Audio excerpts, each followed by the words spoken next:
Good morning students. आपका next topic है strain quadric of Koshi. देखो क्वाड्रिक सरफेस क्या होता है, ये होते हैं कॉनिक सेक्शंस जो आपने पढ़े हैं, एलिप्स, पैराबोलास, हाइपरबोलास, इन सब की जनरलाइजेशन होती है। जनरलाइज करके क्या बनते हैं ये ellipsoid, hyperboloids and paraboloid and etcetera. Okay, so हम इन सर्फेसिस पे बात करेंगे। स्ट्रेन क्वाड्रिक ऑफ कोशी क्या है? Let us consider an elastic body. कोई आपने इलास्टिक बॉडी ली है। Let P naught X I naught be any point inside elastic body having components xi। To determine हमने एक पॉइंट लिया है पी नॉट एक्स आई नॉट, कोई भी पॉइंट है जो इलास्टिक बॉडी के अंदर है, and having components x I not. Now to determine the elongation of any vector A joining any 2 points P naught x naught and P of x of the body, we associate with each point P naught x naught of the body a quadric surface, the quadric of deformation। ठीक है, तो हमने elongation find out करने के लिए vector A की हमने 2 points को ज्वाइन किया है, P नॉट एक्स नॉट और P ऑफ एक्स को होना क्वाड्रिक सरफेस। अब ए वेक्टर जो है वो किसके, हमने एक्स आई नोट को क्या लिया है, ओरिजिन लिया है with new set of axis. आपके पास जो ओल्ड सेट ऑफ एक्सिस क्या है, ये x1 x2 x3। जो न्यू सेट ऑफ एक्सिस है उसका जो ओरिजिन है वो पी नॉट एक्स नॉट है।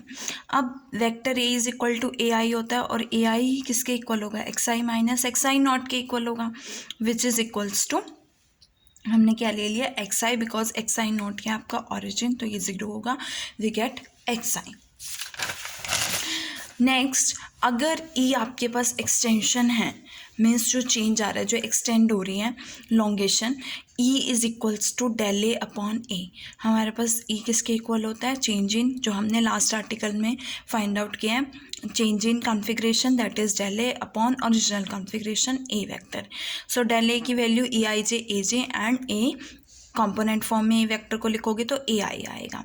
यहाँ से ए आई से मल्टीप्लाई और ए आई से डिवाइड किया आपने, so we get a i into a i, किसका मैग्नीट्यूड ए स्क्वायर हो जाएगा, तो यहाँ से ई आई जे ए आई, और ई इज इक्वल्स टू आपके पास क्या आएगा, ई आई जे ए जे किसके इक्वल आएगा, एक्स आई के, sorry a j x j a i x i के इक्वल आएगा। ठीक है, तो आपके पास e is equals to e i j x j upon a square. देखो ए आई एक्स आई के इक्वल कैसे आएगा, आपने अभी फाइंड आउट किया ना, a i is equal to x i, तो a i is equal to x i and a j is equals to x j. Now अब हमने एक क्वाड्रेटिक फंक्शन कंसिडर किया है, वो क्वाड्रेटिक फंक्शन क्या है, twice g of x1 x2 x3 is equals to, ये कंसिडर किया है e i j x i x j. Let the end point of p of vector a B a point on the quadric surface. जो आपका and point P है वो किस point पर है, क्वाड्रिक सरफेस पर है। सो आपके पास 2g of x1 x2 x3 किसके इक्वल होगा, प्लस माइनस के स्क्वायर के इक्वल होगा, and k is any real constant and sign is to be chosen so that equation 2.16 represent a real function, कि हमें इस हिसाब से इसके साइन को चूज़ करना है कि ये हमें एक रियल फंक्शन दे। नाउ फ्रॉम इक्वेशन 2.15 एंड 2.16 दोनों को इक्वेट करोगे, e i j x j is equals to plus minus k square, and you know that e is equals to e i j x j upon a square है, और इसकी value plus minus k square है, so we get plus minus k square upon a square. So यहाँ से e is equals to plus minus k square upon a square, ये constant of proportionality है, so इसको आप लिख सकते हो extension is proportional to, inversely proportional to square of magnitude of vector. So आपकी जो एक्सटेंशन होगी वो किस पे डिपेंड करेगी, रेडियस वेक्टर के स्क्वायर पे। So extension of any line to point p not is inversely proportional to the square of magnitude of radius vector drawn from point p naught xi naught to the point p of xi on the quadric surface। Now ये जो quadric surface है हम इसे क्या कहेंगे, quadric of deformation और strain का quadric. Now अगर हम एक rectangular cartesian coordinate system o x i dash लेते हैं और इक्वेशन ऑफ स्ट्रेन क्वाड्रिक इसके रिस्पेक्ट में क्या होगी, e i j dash x i dash x j dash is equals to plus minus k square and which is also equals to e i j x i x जे। यहाँ पे आई को P से और जे को Q से replace करना है right hand side में, तो रिप्लेस किया एंड एक्स पी को अगर आप tensorial law of first order apply करोगे तो l i p x i dash आएगा, l j q x j dash आएगा। यहाँ से लेफ्ट हैंड साइड में लेके आओगे तो आपके पास e i j dash is equals to l i p l j q e p q आएगा, है ना। तो ये कितने ऑर्डर का टेंसर हो गया, 2 ऑर्डर का टेंसर हो गया। और हमें पता है we know that twice of g of x one x two x three is equal to e i j x i x j. अगर मैं इसको पार्शली डिफ्रेंशिएट करती हूँ एक्स आई के रिस्पेक्ट में तो आपके पास क्या आएगा, ई आई जे आपके पास कांस्टेंट एक्स आई की डिफ्रेंशिएशन एक्स आई के रिस्पेक्ट में 1 और into v as it is plus u as it is x j की डिफ्रेंशिएशन एक्स आई के रिस्पेक्ट में curl x j upon curl x i, जिसे हम राइट कर सकते हैं कॉमन नोटेशन में x j comma i. Now x j comma i किसके इक्वल होता है, डेल जे आई के इक्वल होता है। तो जे को आई पुट करोगे, आई को जे पुट करोगे तो यहाँ क्या बनेगा, एक्स जे बनेगा, x j plus x j twice of e i j x j, 2 से 2 cancel, curl j upon curl x i is equal to e i j x j. ये किसकी वैल्यू होती है, डेल आई की value होती है। So del जी जो होगा वो which is along the normal, normal के अलोंग होगा टू क्वाड्रेटिक सरफेस किसके पैरेलल होगा, डेल ए वेक्टर के पैरेलल होगा। So if geometrically if we are able to find quadratic surface then we can find change in length of a vector and change in direction of vector। कि अगर हम quadratic surface को find कर सकते हैं तो we can also find the change in length of a vector and change in direction of a vector। Now next topic है आपका प्रिंसिपल स्ट्रेन्स। देखो let A B a vector before deformation joining the 2 points of an elastic body. A vector हमने लिया है before deformation जो 2 points को join कर रहा है इन एन इलास्टिक बॉडी, और आफ्टर डिफॉर्मेशन ए जो है ए प्लस डेल ए हो जाता है। और अगर डायरेक्शन ऑफ ए चेंज नहीं होती है by strain then del A और ए क्या होंगे, पैरेलल होंगे और उनके कंपोनेंट्स क्या होंगे, प्रोपोर्शनल होंगे if direction is not changed। तो in that case del ai is proportional to ai or we can say that del ai is equals to eai or where e is the constant of proportionality। also del ai की value क्या होती है, ei से aj होती है। तो del A आई की value put करोगे e i j a j is equals to ई ए आई। यहाँ से ए आई को लिख सकते हो del i j a J, because जे को जब आई पुट करोगे तो आपके पास ए आई आएगा। ओके तो यहाँ से लेफ्ट हैंड साइड में लाओगे e i j minus e del i j a j is equals to 0।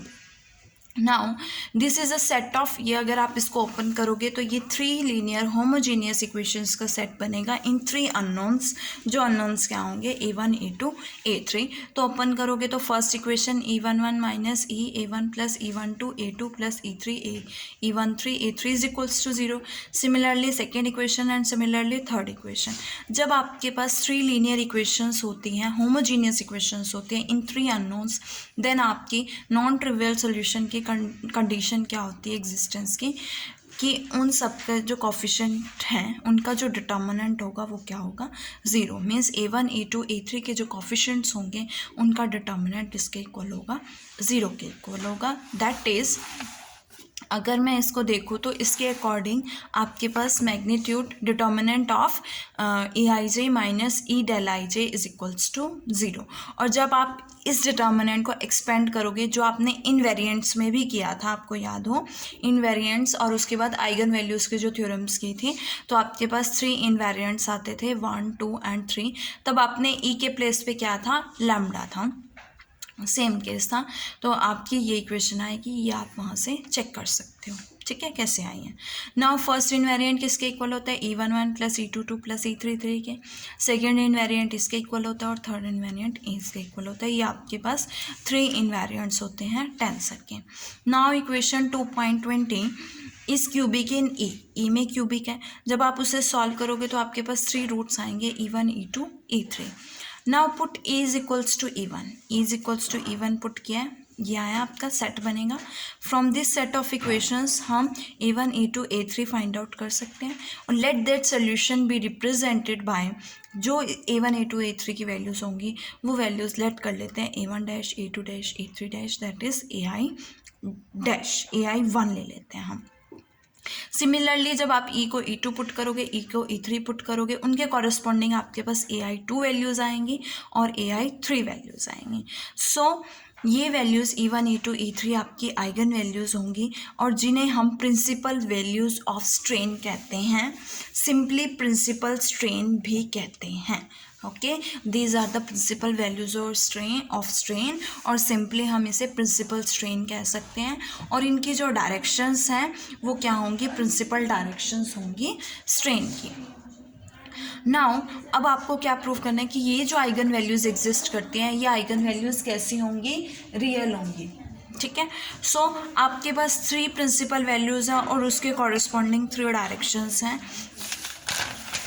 तो अगर आपके पास 3 वैल्यूज़ हैं तो मैं लिख सकती हूँ E J K A K eigen values के डेफिनेशन से E J K A K 1 के कॉरस्पॉन्डिंग जो है E1 A J 1 यही होती है ना आपकी आइगन वैल्यू की डेफिनेशन। और सिमिलरली 2 के लिए E J K A K 2 is equals to E2 A J 2 multiply 2.21 by A J 2 and 2.22 by A J 1 और सब्ट्रैक्ट करोगे आपके पास ये वैल्यू आएगी। अब interchanging J and K, J और K को हमने लेफ्ट हैंड साइड में इंटरचेंज कर दिया। ठीक है, सो सेकेंड टर्म में, ओनली इन सेकेंड टर्म जब आप इंटरचेंज करोगे तो आपके पास ये वैल्यू सेम आएगी, है ना, सेम आएगी। तो E I J जो है वो सिमेट्रिक होता है तो E K J को E J K लिख सकते हो, ये वैल्यू कैंसिल हो जाएगी तो आपके पास ये किसके इक्वल आएगा, 0 के इक्वल। अगर मैं एज्यूम करती हूँ कि रूट्स जो हैं क्यूबिक इक्वेशन के कॉम्प्लेक्स हैं, कॉम्प्लेक्स रूट आपको पता है पेयर में एग्जिस्ट करते हैं, तो 3 रूट्स हैं, 3 में से एक रियल होगा ही होगा बिकॉज बाकी 2 ही रूट्स जो हैं कॉम्प्लेक्स में एग्जिस्ट कर सकते हैं क्योंकि वो पेयर में होते हैं। तो वो मैंने ले लिए E1 को E1 plus iota E2, E2 को E1 माइनस आइटा E2, है ना, और E3 क्या है आपका, रियल है। नाउ अगर आप E1 माइनस E2 की वैल्यू फाइंड आउट करते हो तो 2 आइटा E2 आएगा, तो यहाँ से इसमें पुट करोगे 2 आइटा E2, ये इक्वल नहीं हो सकते, या तो या इधर ये इक्वल होगा या इधर ये इक्वल होगा, है ना। अब क्या इक्वल नहीं, 0 नहीं होना चाहिए, ये 0 नहीं होना चाहिए ना, तो हम चेक कर लेते हैं ये 0 है या नहीं है। So when we put E is equals to E1 and E is equals to E2 in equation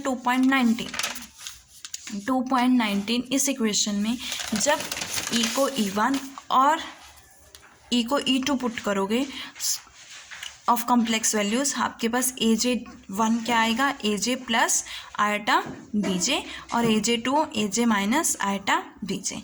again multiply करोगे आपके पास ये आएगा, ये स्क्वायर है, ये कभी 0 हो नहीं सकता, इट मीन्स इनका प्रोडक्ट 0 नहीं हो सकता, प्रोडक्ट 0 मीन्स ये 0 नहीं हो सकता, और अगर ये 0 नहीं है इट मीन्स E2 0 होगा, E2 0 मीन्स E1 और E2 का इमेजनरी पार्ट जो है वो 0 हो गए, तो अगर इमेजनरी पार्ट 0 हो जाते हैं तो वैल्यूज़ क्या हो जाती है, रियल हो जाती हैं। So we get all the roots are real and all the principal strains क्या होते हैं, रियल होते हैं। नाउ फ्रॉम इक्वेशन 2.23 अगर रूट्स E1 E2 डिस्टिंक्ट हैं तो आपके पास AJ1 AJ2 is equals to 0 होगा। ठीक है, अगर मैं इस इक्वेशन से देखूं अगर ये दोनों डिफरेंट हैं तो ये 0 नहीं हो सकते, इट मीन्स ये 0 होगा। तो अगर ये 0 होंगे तो 2 वेक्टर्स का प्रोडक्ट जो है वो 0 कब होता है, जब वो परपेंडिकुलर होता है, तो ये क्या हो जाएंगे, परपेंडिकुलर हो जाएंगे।